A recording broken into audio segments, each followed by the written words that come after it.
Donc c'est la 11e édition du Festival de Montreuil qui touche à sa fin, puisque la clôture c'est demain. Nous avions une compétition de 12 longs-métrages, un panorama de la création locale de courts-métrages. On avait un focus sur les inédits de l'aide au cinéma du monde, une section jeune public et un invité d'honneur que je vous présente, mais que vous connaissez sans doute, qui s'appelle Luc Moulet. Et je pense que le son va arriver, parce que je vois l'image venir. Alors, est-ce que... Ah, voilà. Donc, Luc Moulet qui est critique de cinéma, cinéaste, acteur de ses propres films, qui est un homme à l'inventivité sans pareil. Et donc, je suis ravi que vous soyez là en ce lundi fin d'après-midi pour découvrir son premier long métrage, Brigitte et Brigitte, un film de 1965. Donc, c'est un peu une programmation à rebours, puisque deux de ces longs métrages un petit peu plus connus ont été diffusés mercredi soir et samedi soir, Jeunesse d'un repas, Anatomie d'un rapport.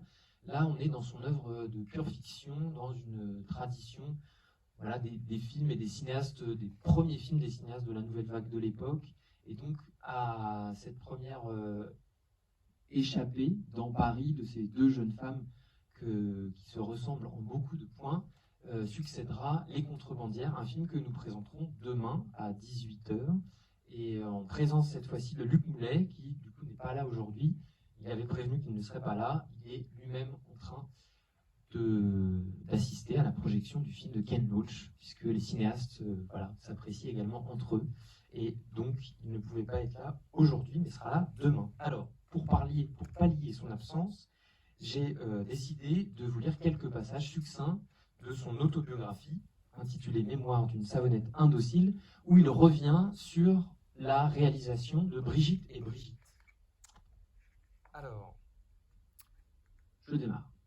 Faute de nouveaux réalisateurs-producteurs à cajoler, je devins mon propre producteur.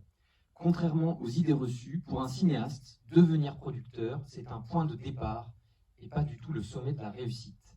On est producteur quand on ne trouve personne pour vous produire. À l'apogée de votre carrière, quand on est connu, on se dégote plus facilement un producteur. C'est Renoir qui disait « J'ai commencé par payer pour tourner et ensuite on m'a payé ». Donc ça, c'est, je pense, assez important de savoir, et vous allez voir, il précise les conditions économiques de tournage de Brigitte et Brigitte. Non content de tourner le film le moins cher de l'année, 56 874 francs, 400 000 pour les 400 coups ou à bout de souffle, à titre de comparaison. J'allais en plus le tourner, non pas en appartement, comme tous les copains, mais en studio. Le grand luxe. C'était un petit studio, au 2e étage d'un immeuble de la rue Bouffon, avec un seul WC qui fut inaccessible 2 jours durant, mon frère en ayant par mégarde piqué la clé, avec un pilier central fort gênant et un seul électromachiniste. Les décors venaient presque tous de ma studette. Quand mon lit était dans le studio, je devais coucher par terre chez moi avec un duvet. Au budget final, il n'y eut que 200 francs d'accessoires, le prix d'une petite télé.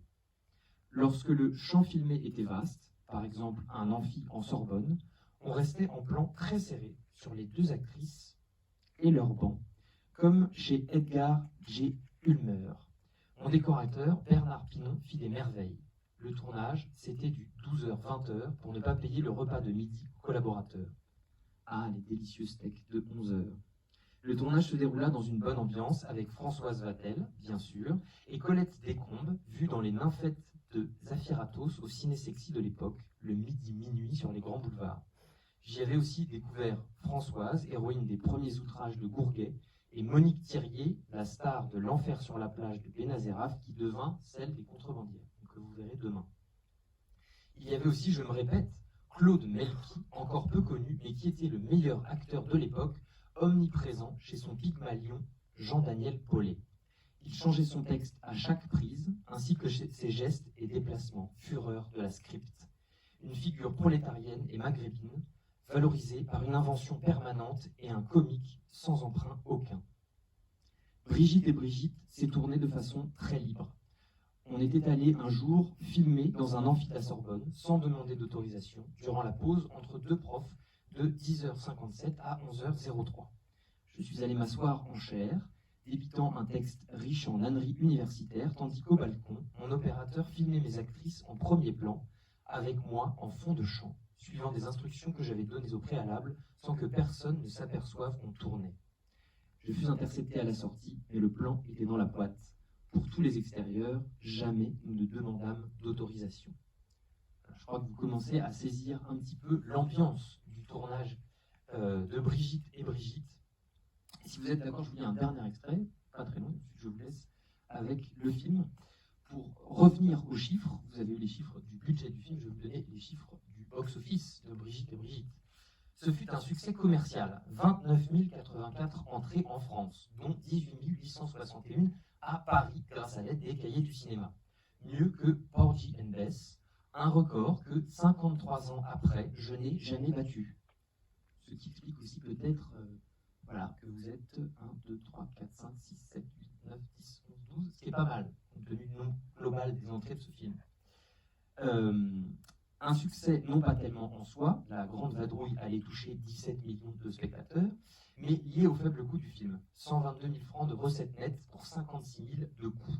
Mon plus grand triomphe, du moins si l'on se fie aux chiffres, et donc ce film sur lequel je suis assez sceptique. Moi, je préfère un cinéma plus poli. C'est l'éternelle quête du standard qui séduit un marginal comme moi, un alpin autiste apraxique. Mon rêve secret, c'était d'épouser une ouvrière de chez Renault. Je revendique volontiers le travail sur le plan séquence, la vision frontale des personnages et des situations, l'intrusion du film dans le film. Donc vous allez voir des projecteurs dans le champ et les caméos amicaux de Fuller, Romer, Chabrol et Téchiné. Il y a quand même des têtes connues et connues. D'ailleurs, ce qui fait le plus rire, c'est le cinéphile qui avoue « Mon plus grand désir, c'est de mourir en projection » lorsque le public entend ça dans un cinéma. L'exposé des significations à travers le dialogue est une forme de franchise que j'apprécie. Il y a ici Guitry, Pagnol, Romer, Straub, Bergman, c'est un fin cinéphile. Mais j'aurais préféré une expression moins littérale, plus visuelle, plus détournée. Avec le dialogue, le commentaire, on peut tout affirmer, alors que l'image, elle, peut plus difficilement mentir. Issu de la critique, je suis plus doué à l'écrit. L'expression par l'image seule se révèle moins facile pour moi. C'est pourquoi je saute de joie. Erkokian Zygmundi Zebetarat Orkotos, je ne sais pas ce que ça veut dire. Quand j'arrive à ôter quelques lignes de dialogue, un auteur, c'est celui qui ôte. J'allais m'orienter ensuite vers ce laconisme. Je trouvais ça bien de m'arrêter sur laconisme. Voilà, merci pour votre écoute. Donc ce n'est pas le film préféré de son auteur, mais je vous assure que c'est un film drôlatique dans lequel moi je me suis donné en le découvrant, et donc je vous souhaite une très bonne projection et vous dis peut-être à demain si d'aventure vous voulez découvrir la suite des Contrebandières.